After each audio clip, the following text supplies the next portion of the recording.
Hey mini tinters, it's Corey. I'm going to be painting this Magnus the Red over a series of videos, so stay tuned. Each episode focuses on a different... And I am your humble narrator, taking a break from commenting on the reproductive cycle of the lowly snow crab to comment on a tragic creature in its natural habitat, the miniature painter. Oh look, he already has a clog right off the bat. Well done. First thing to do is to do a real basic coat of blue and red as a starting point, so I'm not constantly fighting against a black background with transparent, leaning colors. Almost none of the original color will be showing up in the end result, but starting with a mid-tone and getting basic washes done will mean we won't need to work as hard later. Though it may appear lazy to the lay observer, this proactive measure to save unreal effort will save precious calories for the artist.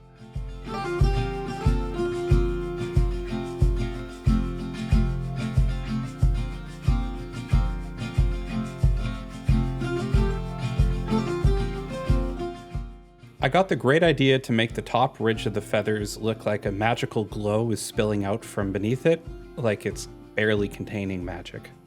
The artist, having stolen the idea from Pinterest, launders it as his own, much in the way that the lyrebird steals valor from the other more majestic and beautiful birds. I airbrush a pale sands white directly along the edge of the ridge, which I'll expand out with baby blue and finally a dark blue ink for the extreme edges. Feathers are going to be painted in by hand. I'll be doing one side of each magical feather in purple with the other side in blue. For the purple sides of the feather, I'm going to be using Warlord Purple mixed into my basic blue and slowly add more and more Warlord Purple as I build it up. And then eventually a slightly rosy white. Each pass painted will add more depth to the feathers. It's going to be a really long process, but it's good practice, to be honest. The artist notices nearly at the end of this process that he is painting wings perpendicular to the center of the feather. Real feathers orient from the center at 45 degrees, knowing that his social value may be questioned for failing to know how birds work. Do ravens have black beaks? The artist fixes this issue quietly off camera.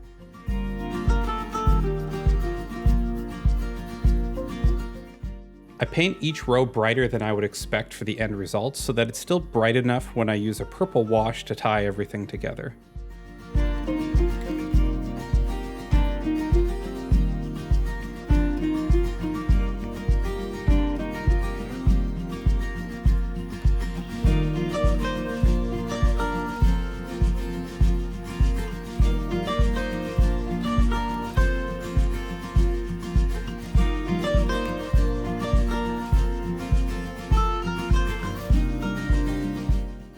The blues are the same as the purples.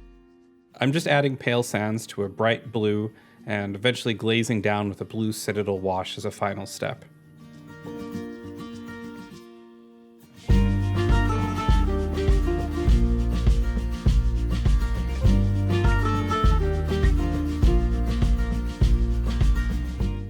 Although it's tempting to dry brush, it would inevitably lead to streaks of paint on the surfaces that we've worked so hard on, so I choose to highlight them with a brush by hand.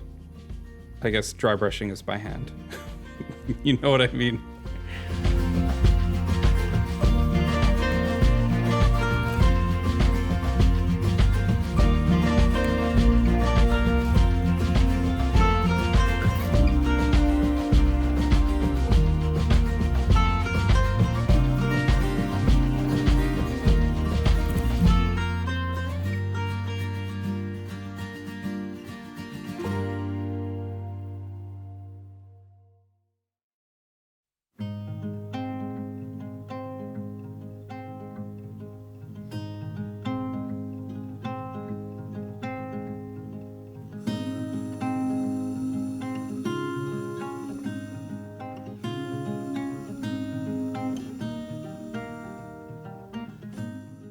The more natural feathers, I begin with a bright yellow, as I want there to be a deep ochre base to the wing.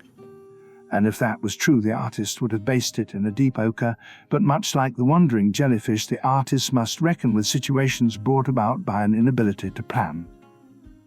Yellow sucks to paint, and I eventually tactically pivot and switch to an airbrush that I'll flesh out more down the road.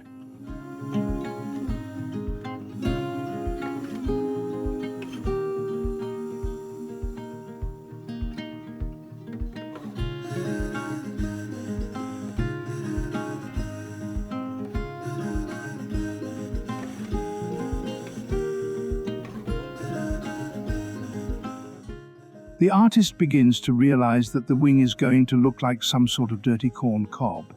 Hoping that things will come together, he pushes forward. Maybe with one more stroke it will come together. Maybe with one more wash it will become cohesive and not look like a garish drawing by a toddler. Maybe.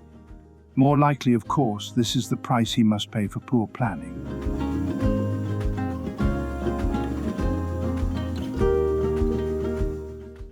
I realized after the first wing that I kind of hate it and I didn't really think things through, so I grabbed some Iroko white and do a quick glaze pass over the yellow to just dial it down a tad. Now I build up actual lines with the Iroko before adding some pure white. We really need things bright as we're going to be glazing it down with sepia later and don't want to completely lose our work in the glazing process. The artist says this with the confidence of a falcon racing a penguin across the desert. He does not know this will be a success, however. He prays in the softest part of his trembling heart that this works, as he doesn't want to start over.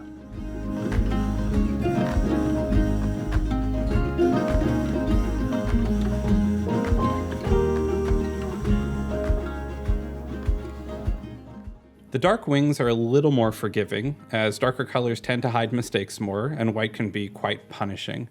The brown is built up using a bright orange, with Iroko added to it to create textured highlights. I didn't realize this at first, but the brighter the highlight, the more opaque it should be at the edge of the feather, making it read as more believable.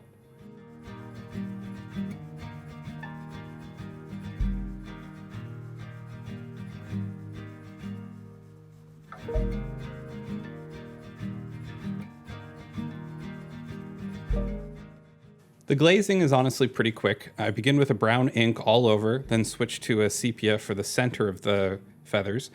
Tea staining would be pretty ruinous at this point, so I use an actual glazing medium to keep things consistent, blending the edges of the feathers out with water to keep them brighter while the glaze is still wet.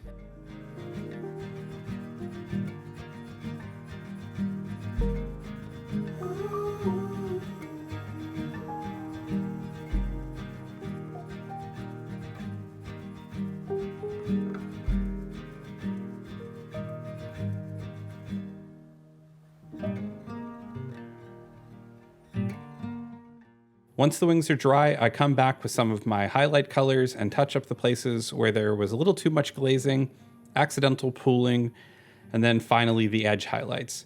It's much easier on these big feathers than on the small ones.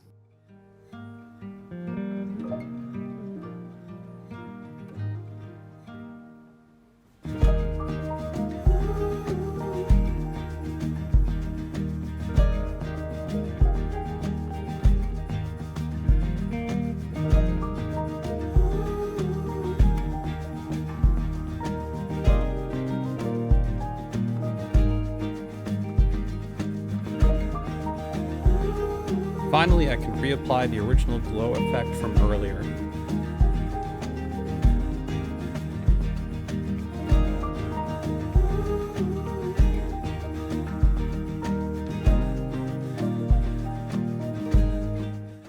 I ensure I leave some of the blue ink on the little Jesus fish looking things that are hard to see on the inside of the wing. Calling them Jesus fish was of course an idea brought forward by his wife, a kind woman who very patiently smiled when the artist came out of his room saying, "Look, honey, come look, I painted these wizard wings." "That's very nice," she said. "Those are very nice wings, dear. I'm glad you like them," she said. I use my original blues and just continue to make more and more passes on these little eyes, adding small amounts of white as I go.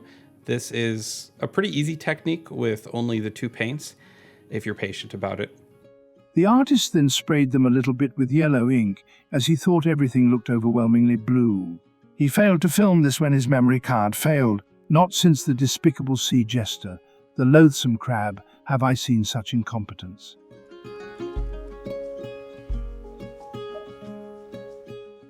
And I think we're looking good.